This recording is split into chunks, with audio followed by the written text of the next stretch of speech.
already in a couple of months of playing with each other. I was impressed with Caitlin Chen last night. You've been talking I her love up her all year. She's a badass from the way she guards the other team to the way she sets our other women up. She's very unselfish. Again, she could be scoring probably 20 points a game. She doesn't take a lot of shots. Right. She always passes up her shots. I'm surprised you say this. Okay, this is the page answer to Caitlin Chen's game last night after Bob asked. What about Caitlin? It was good to see her getting going again. Yeah, just to have her aggressiveness brings a whole different element to our team. It's hard coming here as a transfer. You want to fit in. You want to gain everybody's respect, make the right play all the time. But, I mean, she was a scorer at Princeton, and we want her to continue to be that and stay aggressive like she is tonight. I mean, she just answered your question Yeah. right there. And I think you said this at the beginning of the season. Chen is so much more physical and stronger than I think we were expecting. And just her game last night, I think she was, 7 of 8, something like that? 7 of 8, 2 for 3 from 3, 17 points. But honestly, I think that's probably her season high. Yeah. For me, she's a great facilitator. She may not get it on, the assists. I mean, El Alfie got a bunch of rebounds and stuff and got some assists too. But these women are so good at passing and getting the extra pass. That's what makes us devastating. That's what I think now with Aubrey Griffin and working her in there to kind of hassle the other best players on the other teams. She's so physical and she's so good. I give her another half dozen games, and I think Aubrey Griffin and her different kind of niche on this team is going to help us too, because we really don't have that other than Chen. That is like what's her face that you loved, Nika Mule. We need a Nika Mule, because once we get up against Tennessee or South Carolina or get into March, you're going to have some girl that scores 25 a game. We got to shut them down. Right. We got to shut them down, and so that's why Aubrey Griffin being bigger, stronger, faster, can jump out of the gym. She still looks a little tentative because it takes you a while to not think I'm going to blow out again mentally, to really let loose. Once she starts cutting it loose on the court, I think this is going to be that's going to be another gear for the women. Limited last night. She got a handful of minutes kind of in the end of the game. Didn't need her. We were up 40, 50 Didn't need points, her. man. It was stupid. Wondering how it felt after she got 11 minutes before that. She got 9 last night. I think they're going to take it easy with Aubrey until she's 100%. Like you're saying, I'll tell you, who's another Spitfire is KK Arnold. Sure. When she gets in the game, see, listen, Ashlyn Shade is kind of like a flow kind of girl. She flows around, gets the open shot, can hit a 15 or a 3. She's amazing, great defender. But KK Arnold takes it to you all the time. She would be like a fullback in football. So Yeah. you got Chen, KK are very aggressive running through there, and man, they called so many bad fouls on our women last night. They called one on KK that she needed. The other girl, she went down, came in for the layup, and they called her for a charge. And I'm like, are you out of your mind?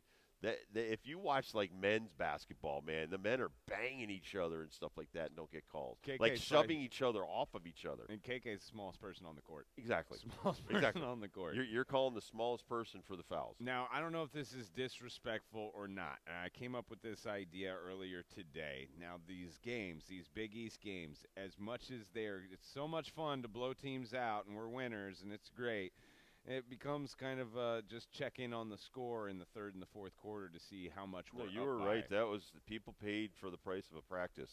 Yes, last night. You went to a practice game You went to a last practice night, session. and you're continuously going to practice games until I see anything different from anyone in the Big East. We had Ashley Battle on last week, and Ashley talked about this. So maybe a play they ran last night, maybe they'll run it in March. Right. But we were running so many ridiculous plays last night that they couldn't cover. I don't know if that's helping us. I don't know if that's hurting us, because when we get bigger girls, stronger girls that can defend that, or a coach that will make that adjustment, I think that's when we're going to run into difficulty in a tight game, because you can't keep blowing people out by 40 or 50 every game to where Beckers is only playing 26 minutes. Sarah Strong now, they're under 30 minutes a game. they're going to need to play 35 at some point in the season, and it's coming. Tennessee's coming up, and so is South Carolina. This is my idea. Let me know if it's too disrespectful or not. And I doubt Gino's going to take this in consideration, and this is why he doesn't say anything about the competition, the Big East. Too much respect from this coaching staff to all the others in the Big East. I got you. I understand. But listen to this idea. If we're up by 20 at halftime, and everyone in the building should know that this is about to happen, we're going to play our 5 starters at the beginning of the game till the first media timeout. No subs. When the media timeout happens, we're going to bring a whole different 5 on, and we're going to keep the score for the first team versus the second team. Right. What do you think about that? I like it. You like it? Yeah, I do That's like a it. better game, right? Yeah. Like, so now we're blowing them out by 40, but now you've got to tune in to see, is Team A going to beat Team B? Listen, I just said this about the men's game, how we got blown out in the second half the other night, and by like, what was it, 8 points? That should be the focus at practice. Oh, we're going to replay that second half where you didn't play good defense, and we're going to make sure that you play better, because we're not going to run into these teams, Butlers and Seton Halls and some of these teams in March. No. You're going to be playing really good defenders, really some bigger, stronger forwards and centers that are going to out-rebound us. Right. We got to do a better job. So it's kind of like the reverse for our men. Our men are getting real sloppy with the ball and not playing great defense, and that's got to be cleaned up. I have more faith in the men coming out of this Hellfire Gauntlet into Liam's March. coming back too. And when we get into the Big East tournament, might not even win the Big East tournament, Dibs, because that conference is cutthroat. Yep. And they have 4 to 5 teams that I am very scared of when the ball tips off, unlike the women. So the men, when they get to March, when they get to NCAAs and they're playing ACC, Big 12, SEC teams, they're going to be conditioned because of the Big East. When women get in there and they're going to have a cupcake first round, they're going to win the second round. But when it comes to Sweet 16, Elite 8, Final 4, you're going to be taking on Juju Watkins again. Yeah, you're going to be taking on exactly. Hannah Hidalgo again. You've got to go through South Carolina in order to win a national championship. And I'm sorry, but I'm going to keep saying it until I see different. That's why I like tour. Aubrey coming back, I do because too. she's taller, longer, and she could get on some of those taller 6-foot And stars from these other teams. But that's the only reason I like the only reason I like the Where is the Competition tour of women's basketball in the Big East are things like the injured players can get some run without Right. really being pushed. The freshmen can get some run, and it's not going to be a loss of a game. But Aubrey would be better served if we were playing Miami last night. Aubrey would have been better served if we were playing an SEC team last night. Yep. How is she going to be against that kind of competition that's going to be a lot more physical, a lot more up and down, and just a lot more better talent? Like, disrespect. I'm sorry saying no disrespect all the time for these Big East we women's gotta teams, start but being disrespect. disrespectful. We And need Gino better used to be. competition. 20 years ago, man, he'd run up the score because he would say what I'm saying, that we need to get our women, our starting 5, who are going to be playing 35 minutes come tournament time, Right. up to speed, and that's not happening right now. Like again, I keep looking at Sarah Strong 25 minutes, Chen 22, Fudd 24, Page 26. All of a sudden those playing games every other day, every back-to-back games in the Big East, Right. things like that. All of a sudden that could stub our toe. Do you have any more Page? I do not. I ran out of Page. I ran out could of keep Page. going with Page, but Page was great last night on the post game. That was all the Page I could give you. I just want to give you Page talking about other people, and there's that card information. All right, let's go to. So people are trying to now paint Dan Hurley as the most hated coach in college basketball. Most hated coach in basketball. So this is coming out Really? from and I kind of think this is them taking a shot at someone who's the back-to-back champ. They keep replaying that. Don't ever turn your back on me. I'm the best effing coach in D1 basketball. You're going to keep hearing that a lot. But listen, he talked about it yesterday. He said, listen, I said it. I own it. I think I deserve better from an official. And I agree with him. But to say he's the most hated, I think he's the most hated to have to play against. But to try to make him the headline today was he's turning into a heel. What? That's a term you use on a wrestler. That's not a term you use on a decorated college basketball coach. What about our man Mick Cronin? Everybody loves Mick Cronin all of a sudden? I think because Mick's a lot meeker and Mick's dressed in a suit. He's a crazy man. He is a crazy man. He has got some problems in his head. I think people forget, like, Lou Carnesecca and Raleigh Massimino. These guys were psychotic. They were the old biggie, John Thompson. John Thompson, 6'8" of them, would totally be intimidating officials back in the day. That was his whole thing. I don't think it's like an intimidation thing. No, I don't know, you're just man. speaking your piece. This as long as basketball has been around, coaches have been working the officials. They do it do it in hockey. They do it basketball, baseball. My God, baseball is all about working the umpires to try to get calls for your team. Yeah. Football, you're all go back to the 60s and Hank Stram from the Kansas City Chiefs or Vince Lombardi screaming at that officials. Doesn't mean you're hated or you're a heel. You're just trying to coach your football team or your basketball team. Why do we always like these officials all of a sudden? These officials.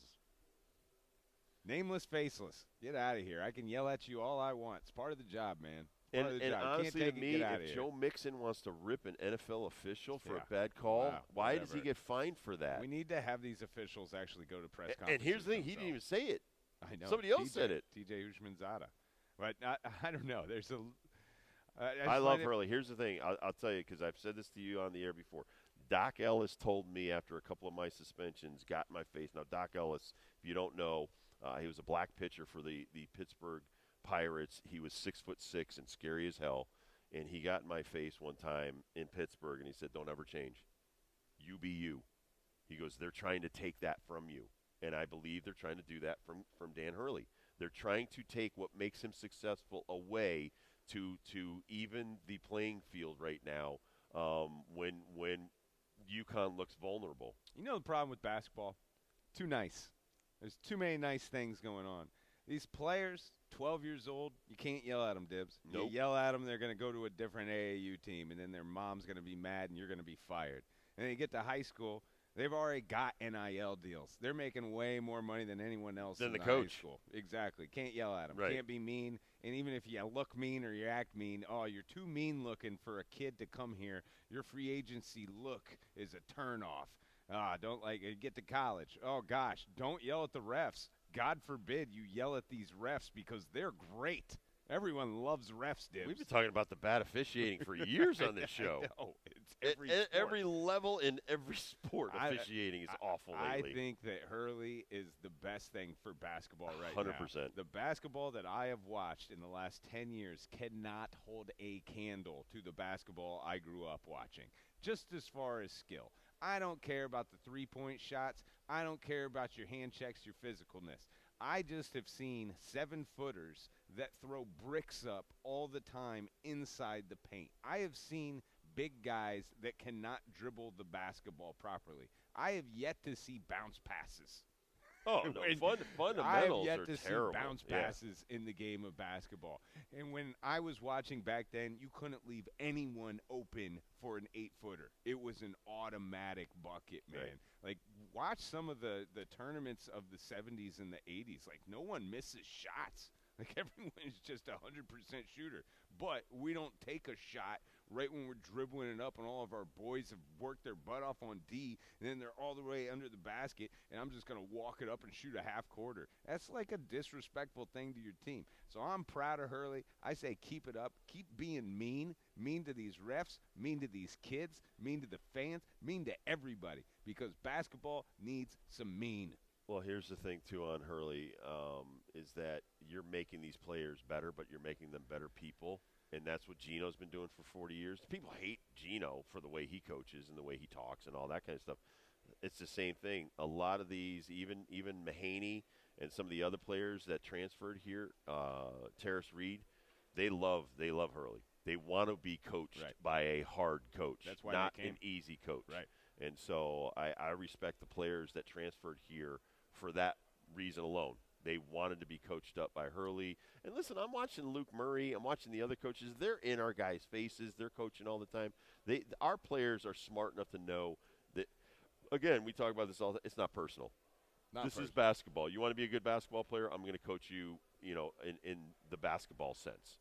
Awesome day today. We're kicking things off. It hasn't even started yet. 4 days, Thursday, Friday, Saturday, Sunday at Mohegan Sun, the Sun Wine and Food Fest. This is an annual affair for us every year. I'm in my Frenchie McFrencher costume because I am ready to be you look like a chef, well, except you got a French I'm not going for the t-shirt chef. on. I'm going for the sommelier. I'm trying to be you want to be the guy who does the wine? Does the wine tasting. Okay. I brought a mustache sommelier. just in case. I got my own All right, mustache for my sommelier tasting. Got my own wine glasses here. I brought my grapes. I got my scarf. I'm wearing a Montreal Expo. Do you have your monocle? Do they have monocles? Some Is that of what them they do? Yeah, because they're telling you stuff about the wine. They have to look find all Cam classy Newton. and stuff. Maybe he's got some I'm just like, could you pour me half a glass? I don't need to sip it and swirl it around my mouth. Pour me half a glass. You need to know the tricks. You need to know what you're doing to find the stems. All right, when we legs. come back, we're going to do Who You Got because we've got Chef Plum and his crew coming at 4 o'clock. And it's a weird Thursday because we're off tomorrow. Connecticut Ice takes over the airwaves, so we've got to do some of our Friday affair. So they're on kicking Thursday. the ice out of us, huh? They're kicking the ice out of us tomorrow. Who You Got on a Thursday. Plus, don't forget, we got more Wolfpack tickets to give away. 5 o'clock. 5 o'clock, boys and girls. Get the phones ready for not Name That Wolf today. Because it's kind of a Friday, it's going to be a 50-50 Friday as far as the giveaways go. And not only do we have Wolfpack tickets. We got bare knuckle fighting tickets, dude. That's here February 1st. I'm coming back for that. Now we're going back to 1900. You were just going to start. So true. Everybody on the show today, John, Alec, Ariana, and Jenna all want to go to bare knuckle fighting. Dude, dude. You like MMA, you're going to like bare knuckle fighting. So we'll give those tickets away on the air at 5, but if you come through at Mohegan and say hi, you can register to win those yourself, just putting your name in the hat. We'll be right back from the Wine and Food Fest at Mohegan Sun.